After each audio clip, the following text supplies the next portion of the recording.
Hi, in this video I'll go over the stories in The Dead of Winter from the Thieves World anthology series. This is the 7th book out of 12, so I'm over the hump now.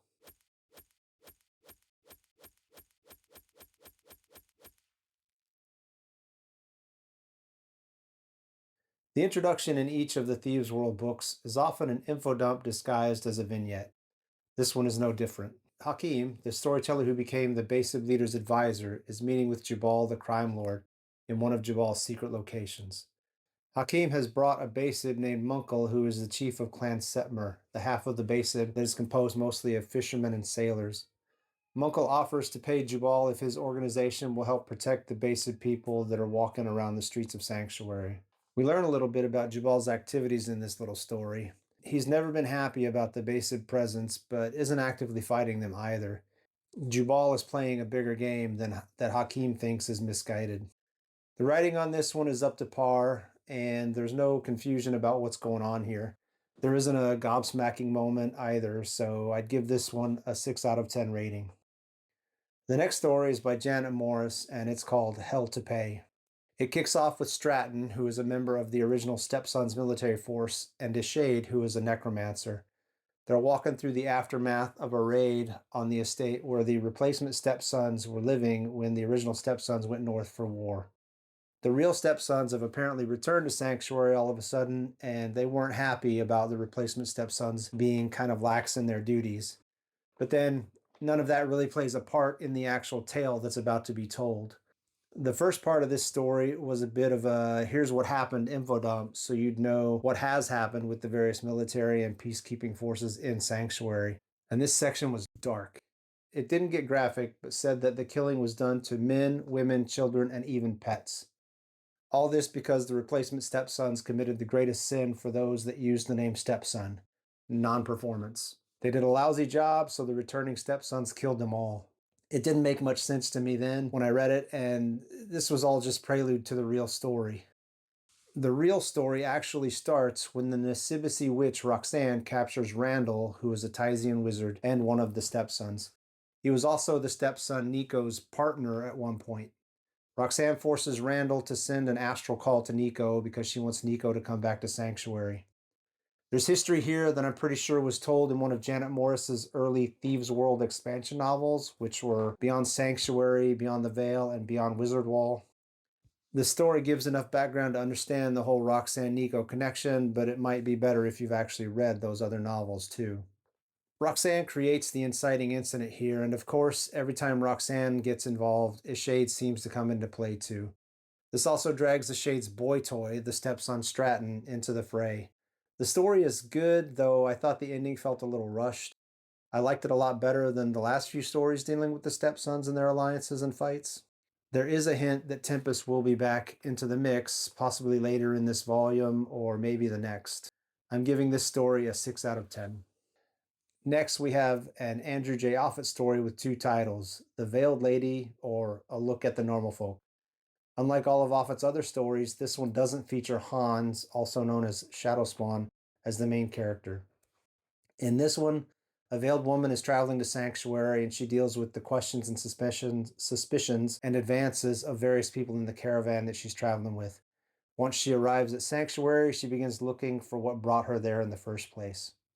Audio Vision is a guy that runs a rundown tavern called Sly's Place, and he often goes to the bazaar to get resupplied for the bar. When the veiled woman sees him at the bazaar, she gets very interested in him.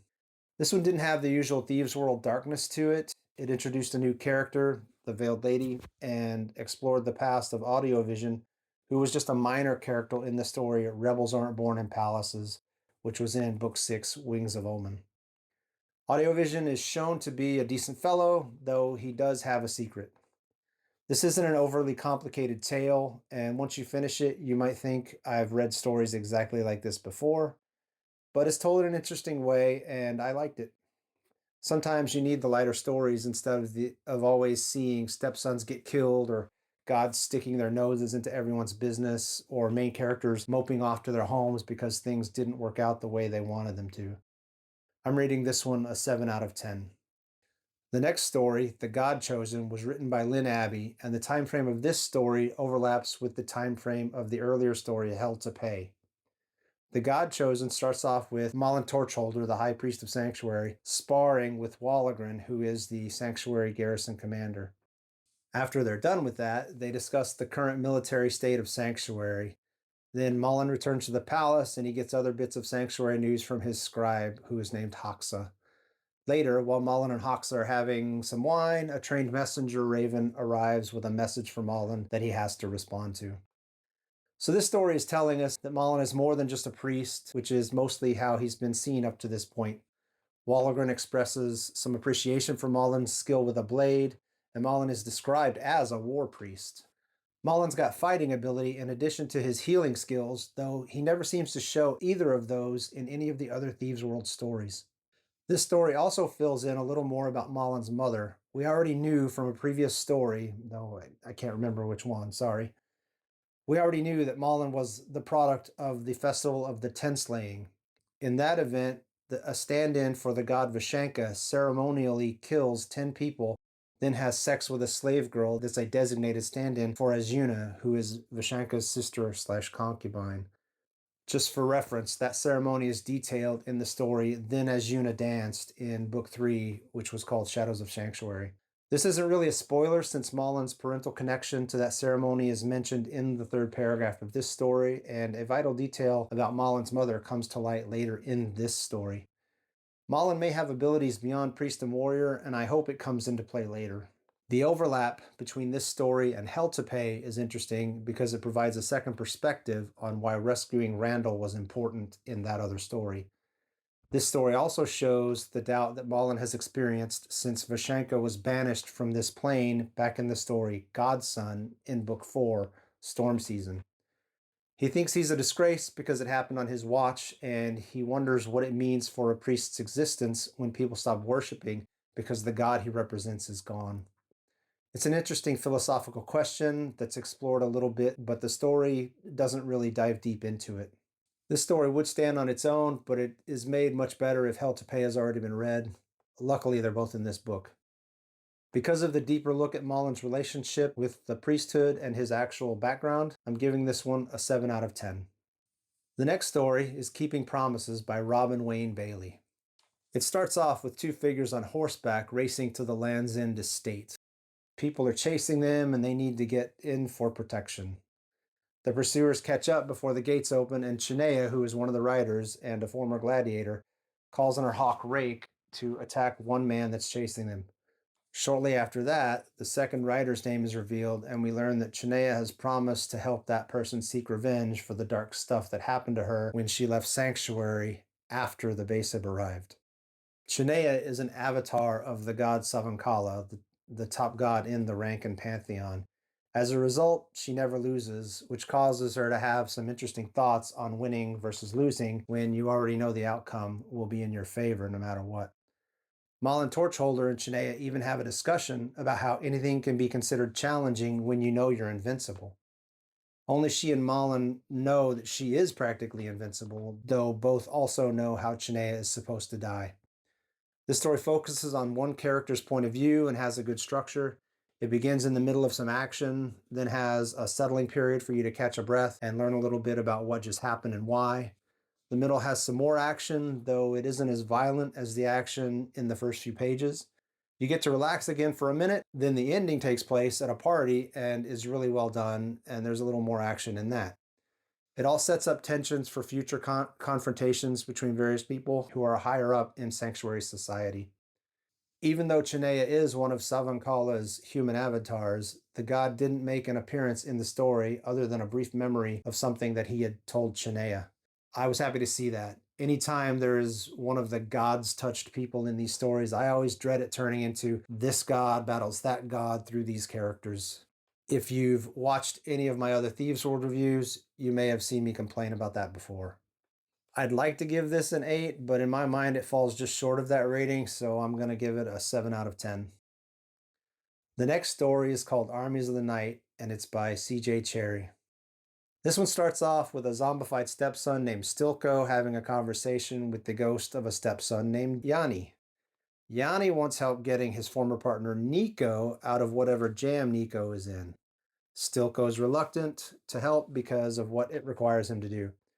There's also a conversation where the vampire wizard Ishade seems to be telling her lover Stratton that he should take over Sanctuary since Prince Catechithus is letting the Basib have unchecked run of the city. The story is basically people running around getting ready for some event that's about to take place. Stratton navel gazes as he wanders around and debates what he really cares about. Ishade seems to be manipulating things because she cares about Sanctuary solely as her hunting ground. Haught, who is a former slave turned vampire wizard's apprentice, asks Stilko to contact the dead. It becomes clearer why by the story's end, but I don't think it made any sense. This didn't feel like a short story because there were too many points of view, too many small chunks of stuff, and not enough explanation to see the connecting tissue between it all. This was more of a continuing saga kind of a story. There was a beginning and an end, but figuring out what was going on from the dialogue between the characters was next to impossible until the very end. And even then, the end events didn't make sense to me. I didn't know if someone was attacking Sanctuary from the outside or if it was just all the different factions within Sanctuary having a fight with one another. This felt more like a chapter in a larger Sanctuary story than a single short story. It didn't feel like it would stand on its own. However, maybe stories like this are necessary from time to time in a shared setting like Thieves World. I didn't like the writing in this story. I didn't like the dialogue. A couple times I was asking myself why characters reacted the way they did. I didn't like much about this story at all. I just didn't care about a single bit in this story, so I'm rating it a 1. Next up is a Diane Duane story called Down by the Riverside. Heron is the doctor that takes care of the stepsons. He was killed at the end of Armies of the Night. His dog Tyr sees his death and flees the scene of battle until he's so tired he falls asleep in a pile of discarded food.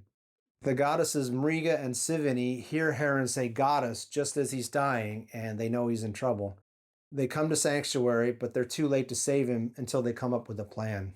Once again, we've got the gods coming to town and mucking about with their favorite humans. I'm just not a fan of storylines like this.